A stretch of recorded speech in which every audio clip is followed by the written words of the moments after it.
Bismillahirrahmanirrahim. Assalamualaikum warahmatullahi wabarakatuh. Kami dari mahasiswa STMIK Syekh Zainuddin NW Anjani, Prodi Sistem Informasi 4B. Di sini kami akan mempresentasikan dampak ITC bagi kehidupan sosial dan budaya masyarakat. Baiklah, sebelum kami melanjutkan ke presentasinya, terlebih dahulu kita akan memperkenalkan diri kita masing-masing. Yang di sebelah kanan saya atas nama Ardian Hadi Saputra. Saya sendiri atas nama Mustamudin. Saya Ayu Kemalasari. Saya Riki Perdimansyah. Baik, lanjut ke penjelasannya. Oke, kita lanjut ke penjelasannya ya. Teknologi informasi mempunyai peranan penting dalam memenuhi kebutuhan manusia yang semakin bertambah banyak. Mulai dari berinteraksi, belajar, membaca berita, dan lain-lain. Semuanya memakai produk-produk teknologi informasi. Peran ITC bagi kehidupan sosial dan budaya masyarakat. Perkembangan ITC atau sering disebut dengan Information Communication and Technology tidak hanya berperan pada organisasi media dan pekerja saja. Kecanggihan teknologi didukung dengan meningkatnya kebutuhan akan informasi juga berperan bagi perubahan yang terjadi secara signifikan dalam kehidupan masyarakat, baik secara sosial maupun budaya. Beberapa perubahan yang terjadi di masyarakat diantaranya yang pertama, perkembangan ITC memperluas khalayak massa. Sebelum ITC berkembang seperti saat ini, beberapa media massa hanya dapat dinikmati oleh kalangan tertentu atau bersifat personal.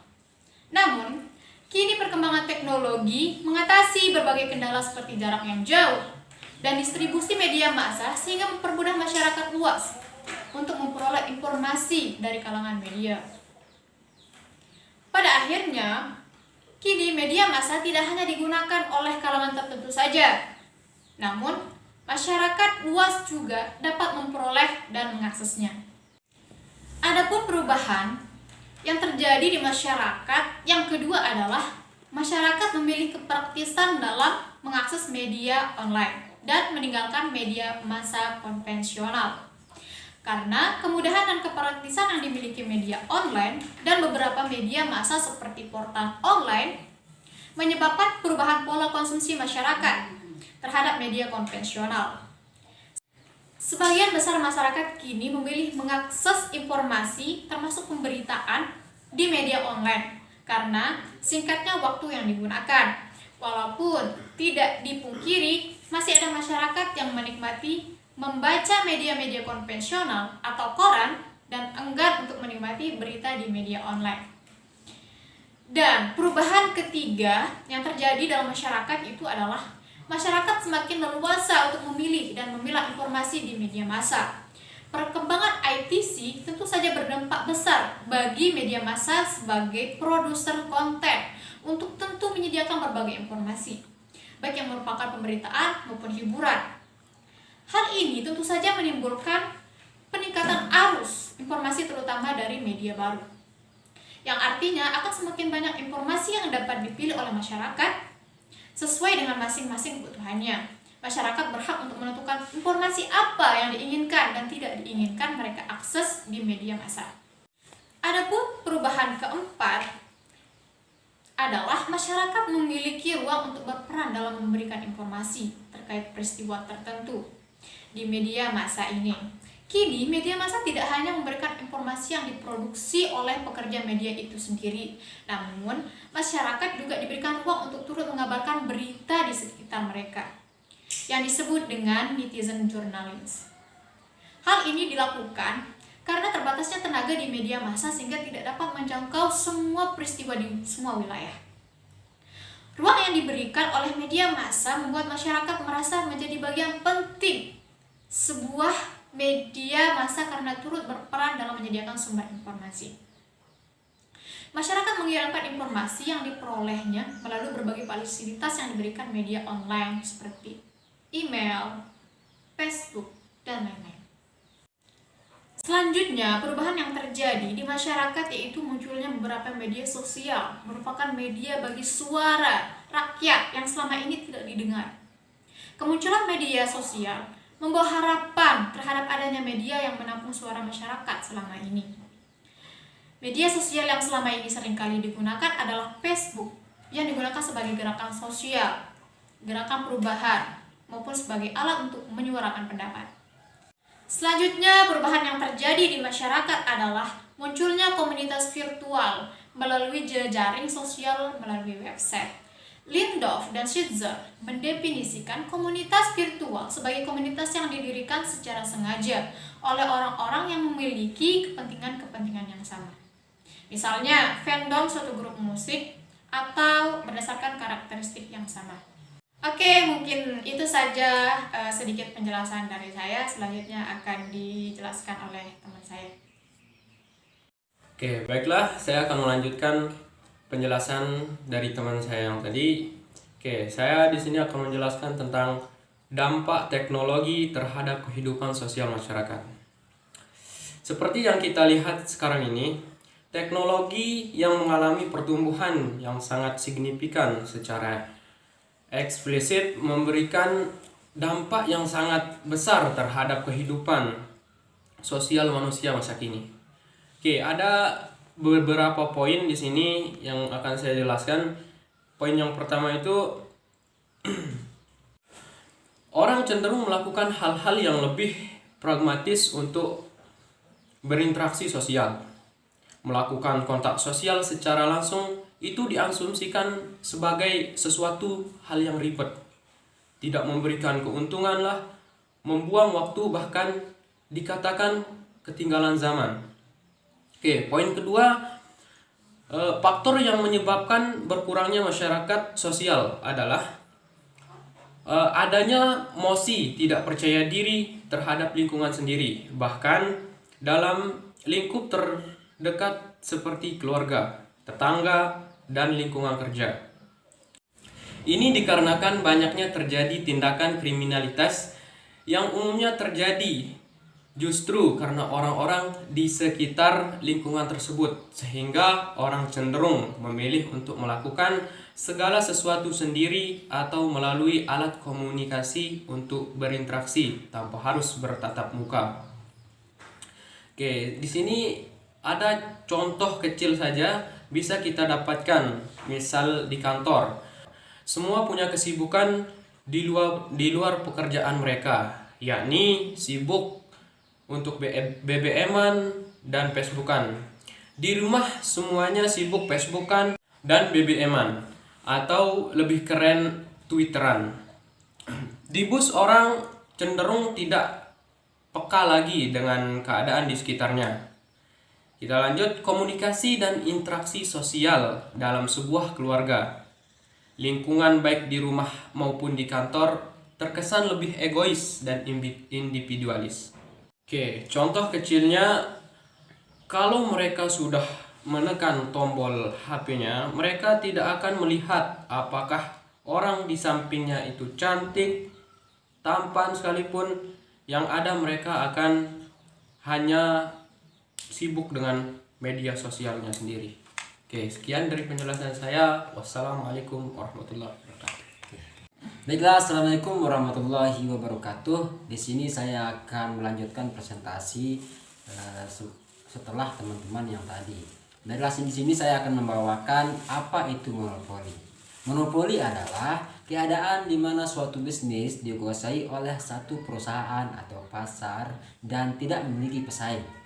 Biasanya, produk atau jasa dari perusahaan monopoli adalah salah satu kebutuhan yang banyak dibutuhkan oleh masyarakat. Menurut Undang-Undang Nomor 5 Tahun 1999 tentang larangan praktik monopoli dan persaingan usaha tidak sehat. Monopoli adalah penguasaan atas produksi dan atau kelompok atau pemasaran barang dan atau atas penggunaan jasa tertentu oleh satu pelaku usaha atau satu kelompok pelaku usaha. Dengan begitu, dapat dikatakan perusahaan monopoli bisa memperoleh keuntungan maksimal sekaligus memungkinkan mereka untuk menjadi pengendali pasar dan pengendali harga. Sebagai contohnya adalah Google.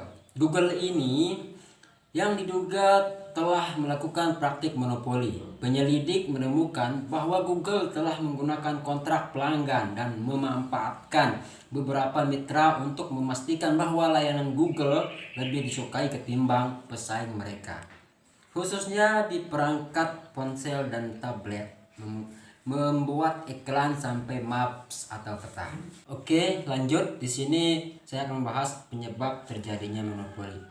Kenapa sih ada penyebab terjadinya monopoli itu? Di sini setidaknya ada 3 alasan yang menjadi penyebab utama terjadinya pasar monopoli. Penyebab tersebut antara lain sebagai berikut. Yang pertama yaitu monopoli by natural. Seperti ketika perusahaan tersebut berlokasi dekat dengan sumber daya yang digunakan. Letak geografis atau iklim dari lokasi juga dapat mendukung perusahaan tersebut untuk menjadi perusahaan satu-satunya penyedia produk atau jasanya, seperti itu Pertamina, minyak gitu kan. Kemudian yang kedua yaitu monopoli by law. Sesuai namanya, monopoli by law ini adalah terjadinya monopoli ketika adanya aturan atau undang-undang yang berlaku. Hal ini ditunjukkan untuk membuat produk atau jasa berkaitan dengan kebutuhan masyarakat dan harga bisa dikendalikan oleh pemerintah. Yang ketiga, monopoli by lisensi. Monopoli by lisensi yaitu dikarenakan perusahaan terkait memiliki hak paten atas kekayaan intelektual yang dimiliki, misalnya perusahaan Microsoft dan lain-lain. Baik, sekian dari saya. Mohon maaf atas segala kekurangan. Assalamualaikum warahmatullahi wabarakatuh. Baik, di sini saya akan melanjutkan penjelasan dari teman-teman tadi. Baik, langsung saja. 2 dampak yang ditimbulkan dari pasar monopoli itu bagi perekonomian nasional akan berdampak sangat besar, diantaranya A. Harga alami stabilitas. Sistem ekonomi pasar monopoli biasanya dikatakan kalau harganya lumayan konstan. Perihal ini disebabkan karena cuma hanya terdapat satu perusahaan yang ikut serta dalam pasar yang menetapkan suatu harga, sebab tidak terdapat lagi produk atau pesaing lainnya. Hal yang seperti ini biasanya kita kenal sebagai price maker, yaitu pengendali pasar. Pengendali pasar dan pembuat harga. Contohnya Pertamina. Pertamina yang menjadi bagian dari BUMN sudah membentuk stabilitas harga BBM. Untuk umum, buat Pertamina dalam perihal ini lebih gampang dalam mengendalikan kebutuhan warga dengan keuntungan yang terdapat di Pertamina tersebut. B. Riset serta pengembangan.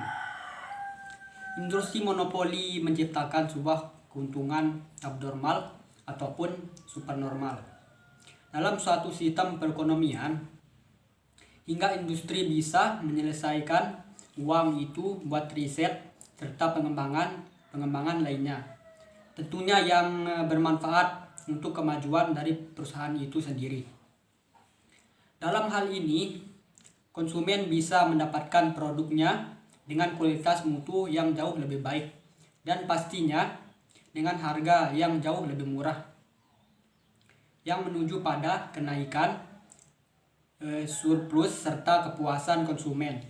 Maka dari itu, riset serta pengembangan sangat diperlukan sekali demi kemajuan perusahaan untuk kedepannya. C. Sumber pemasukan nasional. Monopoli bisa menciptakan dan memberikan suatu keuntungan yang sangat luar biasa besar. Alasannya adalah karena jika perusahaan tersebut memiliki sumber pemasukan besar, maka juga akan berimbas pada keuangan pemerintah yang menguntungkan bagi seluruh warga secara totalitas. Contoh perusahaan besar milik BUMN yang terdapat di Indonesia seperti Pertamina, PLN, Telkom, dan lain sebagainya. hendak tetap menopang terhadap kemajuan perekonomian nasional. Ya. Sekian dari saya.